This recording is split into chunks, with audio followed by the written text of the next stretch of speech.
حضرت ابو موسیٰ رضی اللہ تعالی عنہ نے حضرت عبداللہ بن مسعود سے کہا کہ اگر ایک شخص کو غسل کی حاجت ہو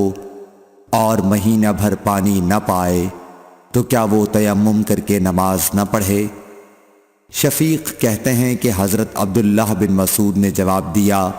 کہ وہ تیمم نہ کرے اگرچہ وہ 1 مہینے تک پانی نہ پائے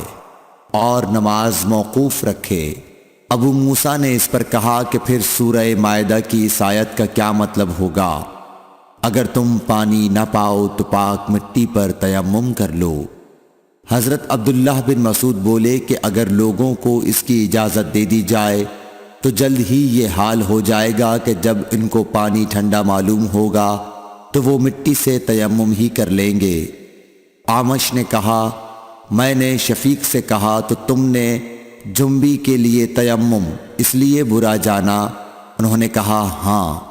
پھر حضرت ابو موسیٰ اشعری رضی اللہ تعالیٰ عنہ نے فرمایا کہ کیا آپ کو حضرت عمار کا حضرت عمر بن خطاب رضی اللہ تعالیٰ عنہ کے سامنے یہ قول معلوم نہیں کہ مجھے رسول اللہ صلی اللہ علیہ وسلم نے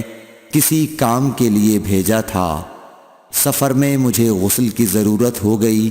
لیکن پانی نہیں ملا، اس لیے میں مٹی میں جانور کی طرح لوٹ پوٹ لیا۔ پھر میں نے رسول اللہ صلی اللہ علیہ وسلم سے اس کا ذکر کیا تو آپ نے فرمایا کہ تمہارے لیے صرف اتنا کرنا کافی تھا،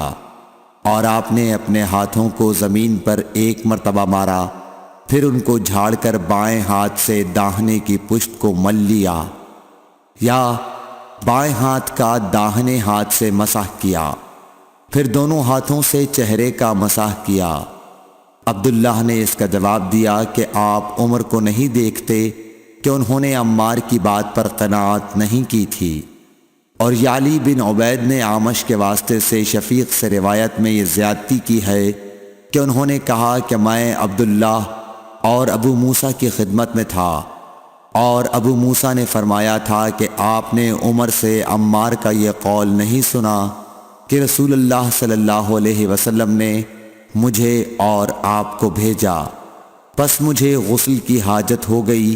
اور میں مٹی میں لوٹ پوٹ لیا، پھر میں رات رسول اللہ صلی اللہ علیہ وسلم کی خدمت میں حاضر ہوا اور آپ سے صورتحال کے متعلق ذکر کیا تو آپ نے فرمایا کہ تمہیں صرف اتنا ہی کافی تھا، اور آپ نے چہرے اور ہتھیلیوں کا 1 ہی مرتبہ مسح کیا۔ صحیح بخاری حدیث نمبر 347۔